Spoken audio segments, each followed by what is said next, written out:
Hey there, I am Habib Ahmed Shah from Habib's English Academy. Today we are going to learn something about the PST, JEST, EST and HST preparation as well as the 5 to 15 skills jobs preparation. This is a lecture, series of lectures and this lecture is lecture number 27. In this lecture number 27, we are discussing class 6 science of class 6 from the Sindh textbook board, but all the boards are same of Pakistan. And this is our chapter 5, atoms, molecules, mixture and compounds. And we are learning their introduction, that what are atoms, mixtures, compounds, etc. Let's get started with them. We were discussing this in the previous lecture as well, in which we discussed about what atoms are, what are the atoms and what are molecules, and here we are discussing the symbols of some languages by which they are denoted. By there is a sign of them to know that which kind of symbol it is. For example, for carbon it is C, for nitrogen it is N, for sodium it is Na. So let's get started. The symbol of magnesium is Mg. Magnesium की निशानी Mg होती है, Mg magnesium. कुछ atoms ऐसे भी होते हैं कि जिनकी निशानी उनके नाम से मैच नहीं करती. For example potassium, potassium POTASSIUM potassium है, पर इसकी सिंबल क्या होती है? K for potassium. वो कभी कभी इसलिए चेंज हो जाता है क्योंकि उन लैंग्वेजेस में जिनसे ये नाम लिए गए उनमें उनकी सिंबल ऐसे के से स्टार्ट होती है, उसकी वजह से. Mg मैग्नीशियम, यहाँ से M लिया गया है और यहाँ से G. ज्यादातर ऐसे होते हैं कि उनके इंग्लिश नाम से उनकी निशानी सिंबल बनाई जाती है. Symbol of iron is Fe. अभी आयरन में I आ रहा है पर ये Fe है. Fe दूसरी लैंग्वेज से लिया गया है, फीरन से लिया गया है, इसलिए Fe आ रहा है. आयरन की, लोहे की निशानी Fe होती है. Symbol of neon is Ne neon में.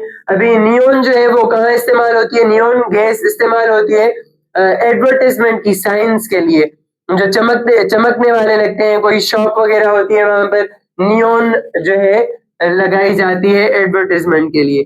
Symbol of sodium is Na, जो हमने पहले डिस्कस किया. सोडियम की निशानी Na होती है. Symbol of chlorine is Cl. Chlorine की निशानी Cl होती है, chlorine. Hydrogen gas is used in advertisement balloons. जो एडवर्टाइजमेंट वाले बलून्स होते हैं जीटीए वाइस सिटी में आपने देखे होंगे, जो ऊपर चलते जाते हैं, ऊपर उन पर कोई चीज लिखी हुई होती है, जैसे ही वो ऊपर जाते हैं तो सब लोग अट्रैक्टेड हो जाते हैं कि ये चीज क्या है. तो एडवर्टाइजमेंट बलून्स में हाइड्रोजन गैस इस्तेमाल की जाती है. वो गैस भर के उस पर कुछ लिखकर बलून्स पर और उसे उड़ाया जाता है. सारे शहर के लोग देखेंगे कि ये क्या है. Metals and non metals are two major groups of elements on earth. जो भी एलिमेंट्स है अर्थ पर, उन सबको डिवाइड किया जाता है दो कैटेगरीज में, एक मेटल्स, दूसरे नॉन मेटल्स. मेटल्स और non metals. Metals are usually solids. जो मेटल्स होते हैं वो अक्सर सॉलिड होते हैं, यानी सख्त होते हैं, ठोस होते हैं. सॉलिड, लिक्विड और गैस हम पहले वाले एक चैप्टर में पढ़कर आए हैं और ये सीरीज ऑफ लेक्चर है तो साइंस के लेक्चर्स में ही पढ़ाया जा रहा है. Non metals have low point of melting and boiling.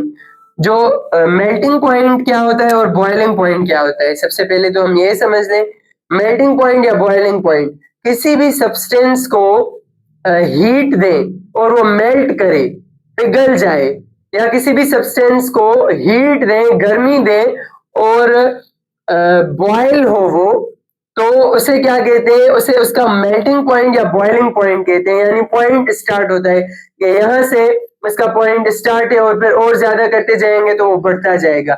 अभी जो नॉन मेटल्स होते हैं उनका बॉइलिंग पॉइंट कम होता है, मेटल्स का ज्यादा होता है. मेटल्स को ज्यादा गर्मी देंगे, ज्यादा पानी को आग देंगे तो फिर उसके बाद वो मेल्ट होना शुरू होंगे या बॉयल होना. और जो नॉन मेटल्स हैं वो जल्दी में हो जाते हैं. Metals high melting and boiling point. जितनी गर्मी ज्यादा देंगे मेटल्स उसके बाद मतलब पिघलना शुरू होंगे. कैसे? जैसे आयरन है, लोहा है, लोहा एक मेटल है. लोहे को ज्यादा से ज्यादा गर्मी देंगे उसके बाद वो पिघलना शुरू होगा. और मेटल, नॉन मेटल्स को कम गर्मी देंगे तो वो पिघलना शुरू हो जाएंगे.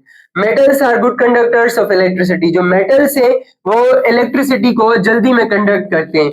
मिसाल के तौर पर ये नॉन मेटल है, ये जल्दी में इलेक्ट्रिसिटी कंडक्ट नहीं करेगा।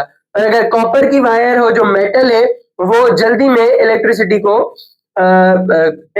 को कंडक्ट करेगी, यानी एक जगह से दूसरी जगह तक पहुंचाएगी। नॉन मेटल देखें, non metal for example would है, लकड़ी है। लकड़ी को अगर इलेक्ट्रिसिटी लगाएं तो वो जल्दी में नहीं जाएगी। अगर वहीं पर कॉपर हो या आयरन हो या लोहा हो, जो मेटल्स है वो जल्दी में इलेक्ट्रिसिटी को कंडक्ट करते हैं। Non metals are poor conductors of